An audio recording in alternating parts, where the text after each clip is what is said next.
What if the Eiffel Tower had never been built, because Paris was a city of yurts and horsemen instead of cafes and boulevards? What if the Mongol Empire, the most devastating military force in history, had conquered all of Europe? What if the Golden Horde hadn't stopped at Hungary, but swept through Germany, France, and even England? Would European culture have been erased? Would we all be speaking Mongolian today? And how would a Mongol-dominated Europe have changed world history forever? Let's explore this terrifying alternate timeline, where the steppes of Asia swallowed the kingdoms of Europe whole. In our timeline, the Mongols came terrifyingly close to conquering Europe. In 1241, after devastating Eastern Europe, the Mongol army stood poised to invade Western Europe. They had just destroyed Polish and Hungarian forces at the Battle of Legnica and Mohi, two of the most one-sided military victories in history. The Mongol commander Batu Khan was preparing to sweep through Germany and beyond. European kingdoms were in panic. Nothing in their military experience could match the speed, tactics, and brutality of Mongol warfare. Then suddenly, the Mongols withdrew. The great Khan Ögedei had died in Mongolia, and Batu had to return for the succession crisis. Europe was saved by pure luck. But what if Ögedei hadn't died? What if the Mongol invasion had continued westward? Imagine that in late 1241, the great Khan doesn't die. Batu Khan receives orders to continue the conquest. His 50,000 horsemen, the most mobile and disciplined army in the world, turn westward toward the heart of Europe.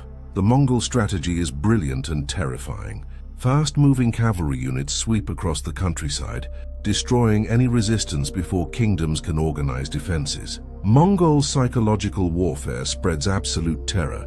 Germany's fragmented Holy Roman Empire cannot coordinate a unified defense. Each prince and duke falls separately. Cities that resist are utterly destroyed. Men killed, women enslaved, buildings burned to foundations. By 1243, the Mongols have crossed the Rhine. France's feudal knights, wearing heavy armor and following outdated tactics, are massacred by Mongol horse archers who never engage in close combat. By 1245, Paris falls. By 1247, London is under siege. By 1250, the Mongol Empire stretches from Korea to Ireland. Europe becomes the westernmost Khanate of the Mongol Empire, the Ulus of the setting sun. Batu Khan establishes his capital not in Vienna or Paris, but in a new city on the plains of Germany, Karakorum-i-Garb, Western Karakorum. The Mongol administration is sophisticated but brutal. They keep local rulers in place as puppet kings, but Mongol Darugachi governors hold real power. Heavy tribute is demanded. Gold, silver, soldiers and slaves. European cities are systematically depopulated. The Mongols, who prefer open steppes, destroy many urban centers. Vienna, Prague, Paris. Great cities are reduced to administrative outposts surrounded by grazing lands for Mongol horses. The Catholic Church faces catastrophe. The Pope flees to Spain, one of the few regions that successfully resists initial conquest. Monasteries are burned, and priests who resist are executed. The first century of Mongol rule nearly erases European culture. Universities are closed or destroyed. The emerging Renaissance in Italy never happens. Florence, Venice, and Milan are depopulated garrison towns. Artistic treasures are melted down for bullion or shipped east to Mongolia. Latin ceases to be a common language of learning. Instead, Mongolian and Persian become the languages of administration. European languages survive only as peasant dialects. Christianity is tolerated but subordinated. The Mongols, religiously tolerant but politically ruthless, allow churches to function but tax them heavily. Some Mongol nobles even convert, creating a syncretic Mongol Christian culture. European technological development stagnates. While the Mongols are not anti-technology, they have little interest in European innovations. The emerging mechanical clock, early banking systems, and proto-industrial techniques are abandoned. Literacy rates plummet as education becomes irrelevant for conquered peoples who are valued only for labor and tribute. Yet paradoxically, Mongol rule brings certain benefits. The Pax Mongolica extends across the entire Eurasian landmass. Trade routes from China to England are safer than ever before. Silk, porcelain, and spices flow into Europe more freely than in our timeline. Technologies transfer rapidly across the empire. Gunpowder reaches Europe decades earlier. Chinese printing technology arrives before the printing press would have been invented. Medical knowledge from the Islamic world spreads rapidly, infrastructure improves dramatically. The Mongols build extensive road networks and postal relay stations across Europe, making communication and trade faster than ever before. Religious tolerance is enforced. Jews, Muslims, and Christians live side by side under Mongol law. The Inquisition never happens. Religious wars are prevented by Mongol power, but these benefits come at an enormous cost. European political independence, cultural identity, and millions of lives lost. Europeans never accept Mongol domination willingly. In the mountains, the Alps, Pyrenees, and Scottish Highlands, resistance continues for generations.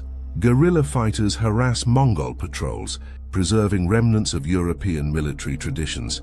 Underground networks preserve European culture. Monks copy manuscripts in secret. Knights train in hidden forests. Stories of pre-Mongol glory are passed down orally, but gradually, a hybrid Mongol-European culture emerges. Children of Mongol warriors and European women create a new ethnic group, the Kipchak European, who blend Mongolian, Turkic, and European heritage. Some European nobles collaborate enthusiastically, adopting Mongol dress, learning Mongolian, and even adopting nomadic lifestyles. Their descendants become indistinguishable from their conquerors.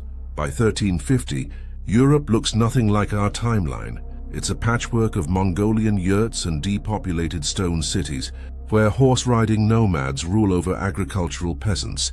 By the late 14th century, the Mongol Empire begins to collapse. Internal power struggles, succession crises, and overextension weaken Mongol control. The Black Death, which historically devastated both Europe and Asia, hits the Mongol-controlled territories even harder due to enhanced trade routes. European kingdoms begin to reassert independence. In 1368, the same year the Ming dynasty overthrows the Mongols in China, rebellions erupt across Europe. A French noble claims descent from the Capetian kings and raises an army. German princes unite against their Mongol overlords. English lords, who had fled to Ireland during the Conquest, return to reclaim their homeland. The wars of liberation are brutal and last decades.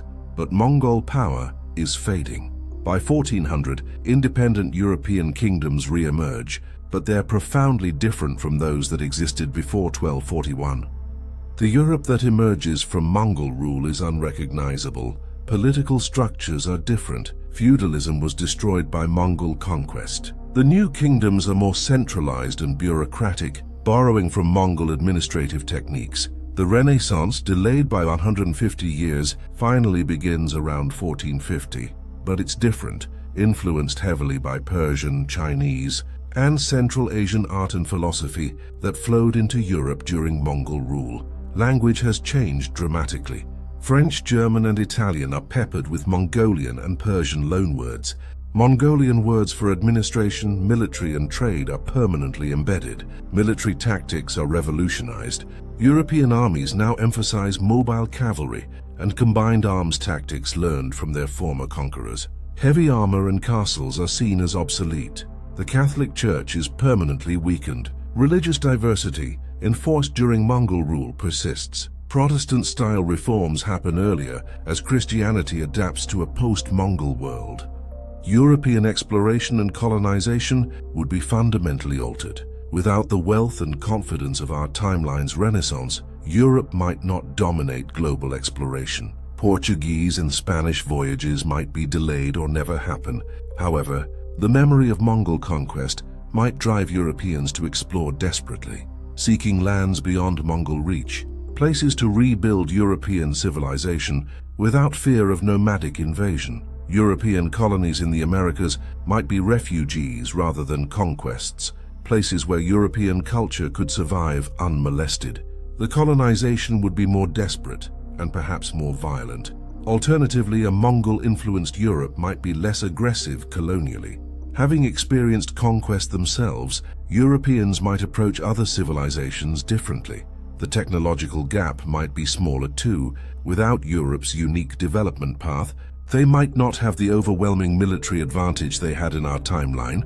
By the 21st century, the world would be profoundly different. Europe might be politically similar to Central Asia in our timeline, a region of diverse ethnic groups with mixed cultural heritage, where nomadic traditions coexist with settled civilization.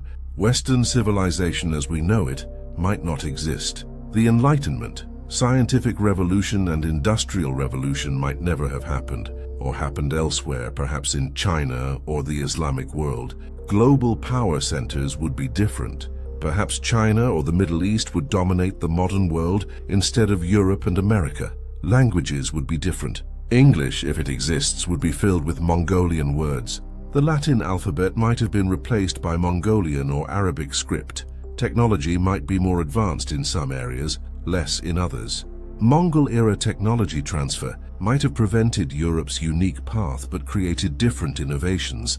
So what do you think would have happened if the Mongols had conquered Europe? Would European civilization have been completely erased, or would it have absorbed Mongol influences and emerged stronger? Would the world today be better off or worse? And here's the most haunting question. How many other times in history has civilization been saved by pure luck, by the death of one ruler or a single unexpected event? Share your thoughts in the comments below. What aspects of modern life would be different if the Mongols had conquered Europe? Would you rather live in our world or this alternate timeline? Like this video if you enjoyed exploring this devastating alternate history, and subscribe for more scenarios that show how close we've come to completely different world histories, because sometimes the world we know exists only because one man died at exactly the right moment.